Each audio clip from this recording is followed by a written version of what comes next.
Now, there's been numerous pain studies that also have caught my attention. Dental studies where people were given a placebo and were told that they were given a very strong narcotic for pain. And almost 50% of the people that were given the placebo had absolutely no pain during the procedure. Now, what they did was they found a substance that would block morphine receptors. And what they found is when they injected this substance, all of the person's pain came back, which means then that person was making their own pharmacy of morphine, their own pharmacy of anti-pain chemicals by thought alone. There's a Parkinson's study that I found very fascinating. Parkinson's disease is a deficiency in dopamine in the brain.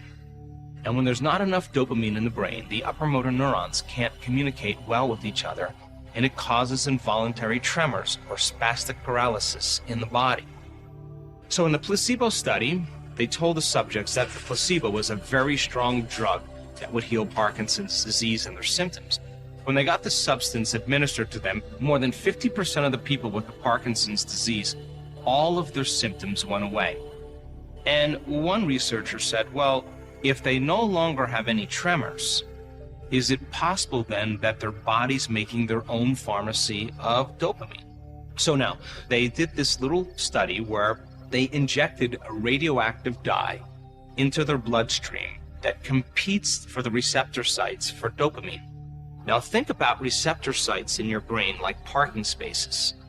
So if the person that was given the placebo was making their own dopamine, dopamine would get into the parking spaces first, and when they injected this radioactive dye, there would be no parking spaces for the dye. So when they imaged the brain, they wouldn't see any radioactive elements in any of the areas where dopamine is absorbed.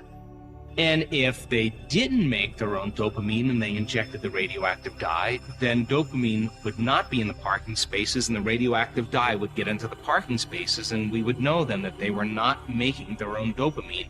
What they found was that these people were making 200 times the amount of dopamine by thought alone. Now there's a caveat to this story, because when those people returned back into their lives and they sat in the same chair, they played chess with their friends, they saw the same people, they went to the same places, they did the same things, all of their conditions returned. In other words, when they returned back to their life, it was their external environment that was controlling the way they were feeling and the way they were thinking. In a sense, they went back to the old self. Now, if the environment is that strong that it influences a person's feelings and thoughts, their state of being, to return back to the old self, would it be a good idea every single day to do a meditation, to change your state of being to be greater than your environment? And if in the depression studies it took 8 weeks for many people to change their state of being by thought alone, that ultimately healed their depression, do you think it would be a good idea for you every single day to change your state of being for 8 weeks before you start seeing changes? And it's important to understand this because some people do it once or do it twice, and they expect the change to take place in just 1 or 2 attempts. Why does that not work? Because either the person's getting up after their meditation feeling the same way they did as they started, and if you get up from your meditation feeling the same way, then in a sense nothing happened neurologically, nothing happened neurochemically, nothing happened hormonally, nothing happened genetically, nothing happened energetically. You're still the same person. The second thing is that some people move into a new state of being, they feel great, and then they open their eyes and they get back into their life and they return back to their old self again.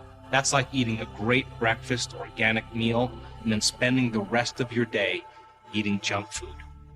So the importance behind placebo is that it may take a few attempts, it may take some time, every single day changing your state of being to be greater than your environment.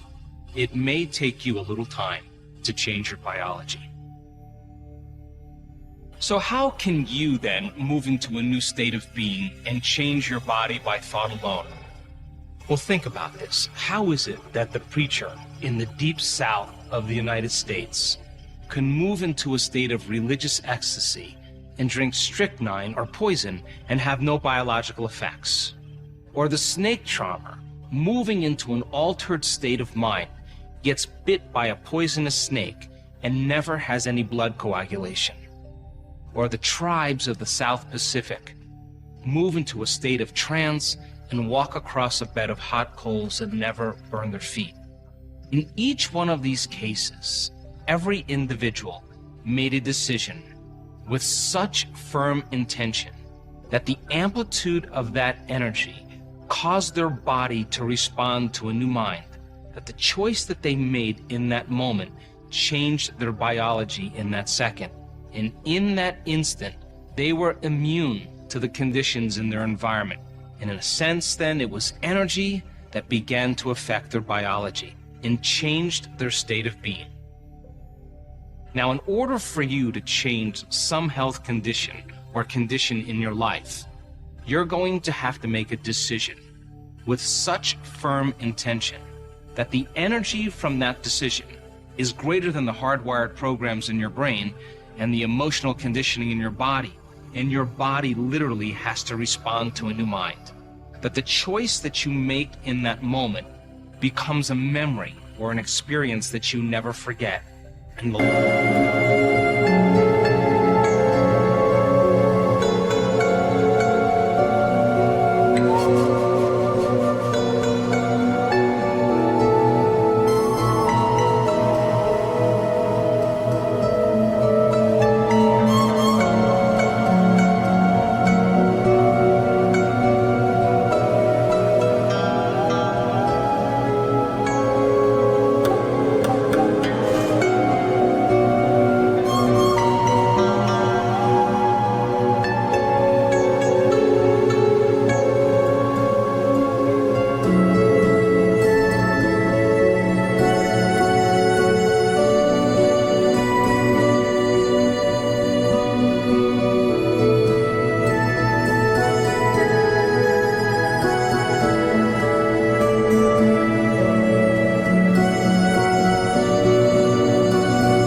stronger the emotion that you feel, the more you will pay attention to the decision.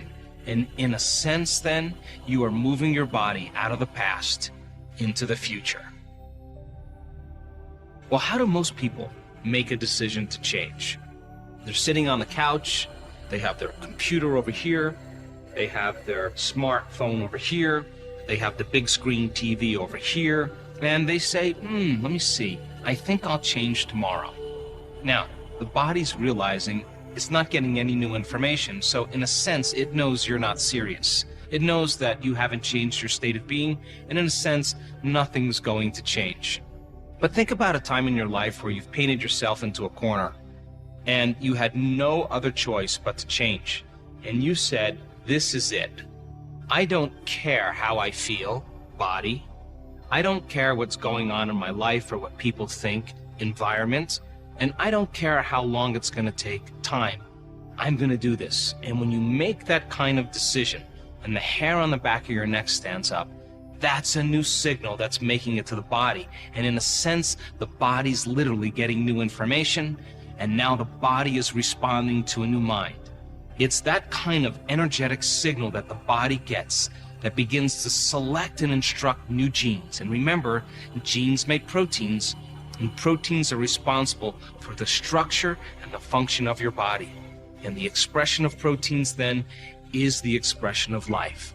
So then in order for you to literally move your body out of the past into the present, you're going to have to change your energy. And I can tell you from doing this for so many years, I now know that nobody changes until they change their energy. And when they change their energy, they change their life.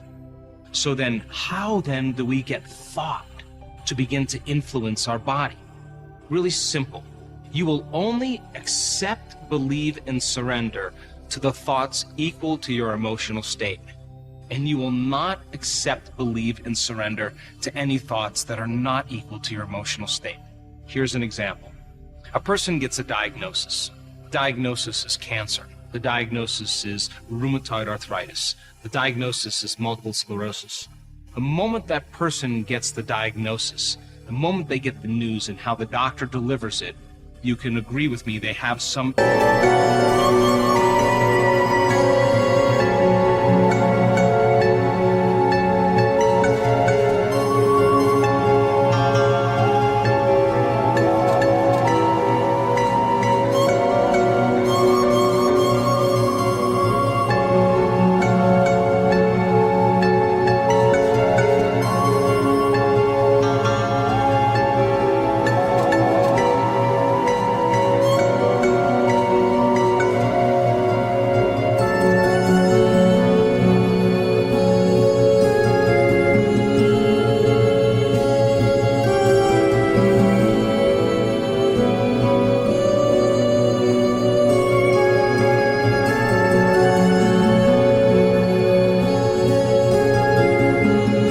type of internal change.